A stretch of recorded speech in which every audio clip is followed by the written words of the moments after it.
Assalamualaikum warahmatullahi wabarakatuh.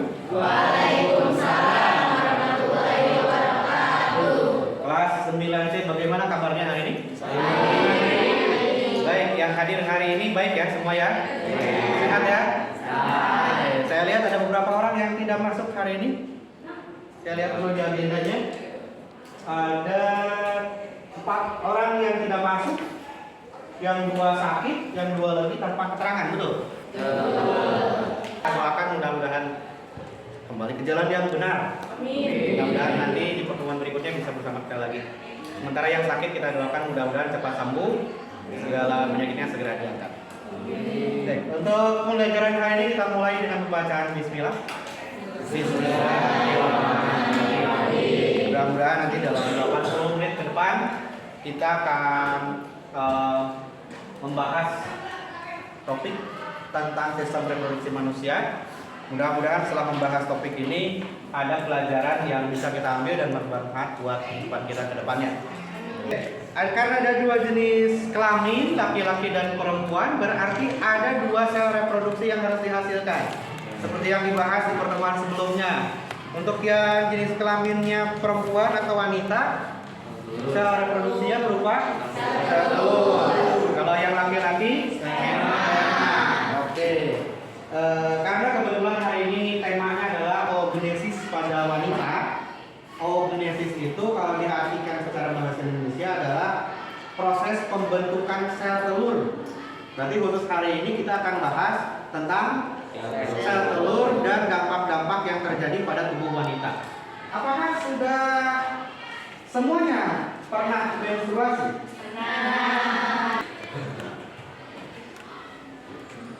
Sistem reproduksi pada manusia. Nah, tujuan untuk pembelajaran hari ini adalah setelah melalui kegiatan diskusi, jadi kalian nanti diskusi, kemudian mengisi LKPD yang nanti akan saya bagikan.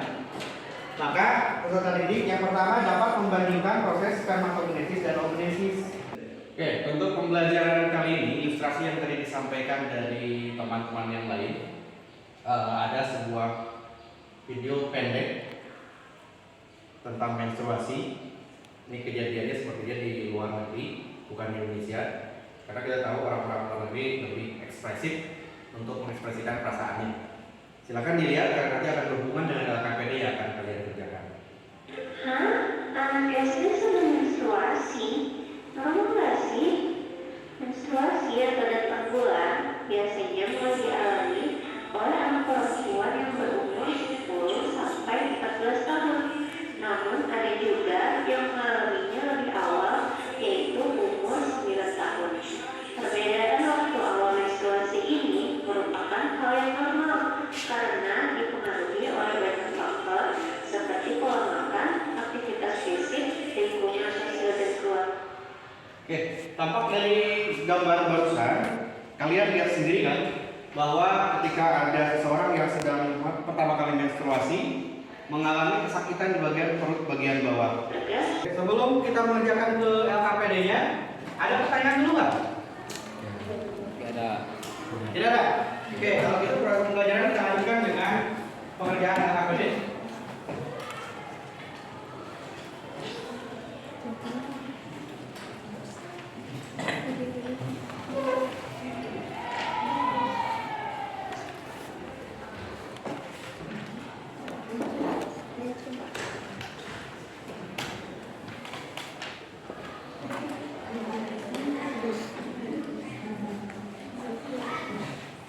Waktunya hanya 10 menit saja saya berikan sebelum nanti kita lanjutkan dengan proses diskusi antar kelompok.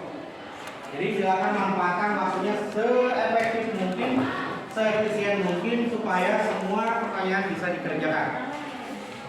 Butuh kerjasama dan diskusi dari semua anggota kelompok.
Untuk diskusi-diskusinya ya harus satu.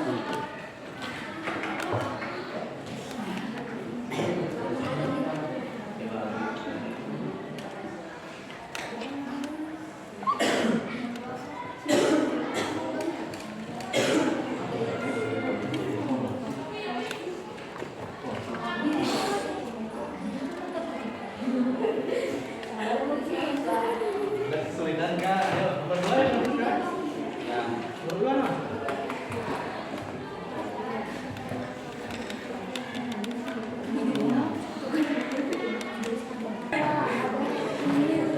Nomor 2 nih. Ini kan? Kenapa, Pak? Salah gejala yang menurut saya. Iya, Pak, yang terjadi. Iya kan yang ditanyakannya ke gejala PMS yang dialami karena ramen sore sebelumnya. Gejalanya itu apa biasanya? Pusing. Yang tahu kan permasalahan aja kan, apa tahu. Pusing, pegel, terus segala rupa. Nah itu ada pengaruh hormon estrogen sama progesteron apa enggak? Menurut pendapat kalian kan? Kalau ada pengaruh ya silakan tuliskan pengaruhnya. Kalau enggak ya nggak usah. Berarti itu nomor 2 kan, nomor 3.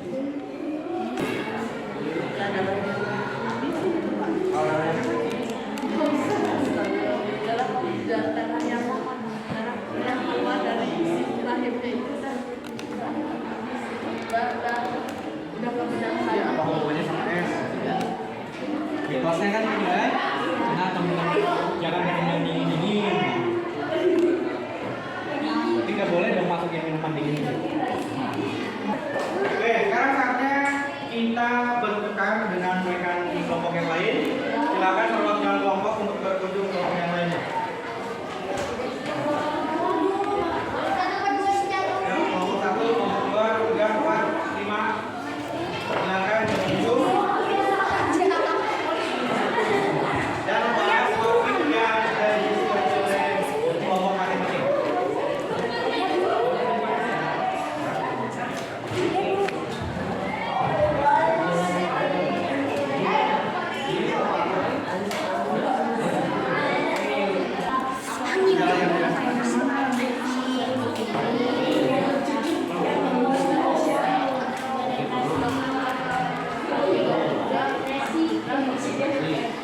Nah, ada pengaruh dari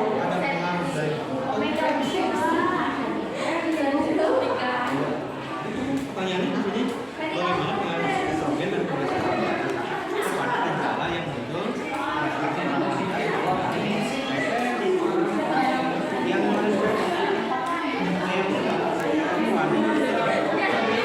baik, silakan untuk kelompok 1 menyampaikan jawaban soal alasan. Ya, dibaca soalnya, dibaca jawabannya yang keras. Kami berdiri. Berdasarkan perbedaan antara spermatogenesis dan oogenesis dilihat dari jumlah sel yang dihasilkan dari setiap satu sel induk. Spermatogenesis menghasilkan 4 spermatozoa, sedangkan oogenesis menghasilkan 1 ovum dan 3 badan polar. Saat ovulasi terjadi perubahan dinding rahim endometrium yang dipenuhi pembuluh darah sehingga terjadi pendarahan. Menurut pendapatmu, sebutkan contoh jenis makanan yang sebaiknya dikonsumsi pada masa ini dan jelaskan alasannya. Buah-buahan yang mengandung banyak air seperti semangka sangat baik dikonsumsi saat menstruasi. Yang pertama tadi katanya buah-buahan. Alasannya karena mengandung apa? Oh, buah-buahan yang mengandung banyak air. Contohnya? Maka. Terus yang kedua katanya sayuran berwarna hijau. Kenapa kira-kira alasannya? Karena mengandung zat besi, karena dalam menstruasi mengeluarkan darah yang banyak sehingga zat besi. Ya, karena zat besi ikut keluar bersama darah yang keluar saat menstruasi, jadi harus digantikan. Dan ya sebagai sumber zat besi yang banyak adalah sayuran berwarna hijau. Mana pengaruh hormon estrogen dan progesteron terhadap gejala yang muncul saat seorang wanita mengalami menstruasi sindrom. Oke, terima kasih atas presentasinya. Dikumpulkan Silakan Pemirsa.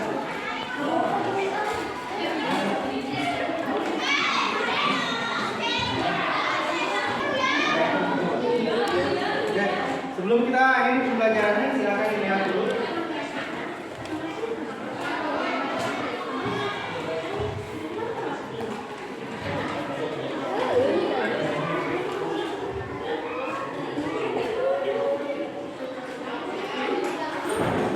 Kedengeran?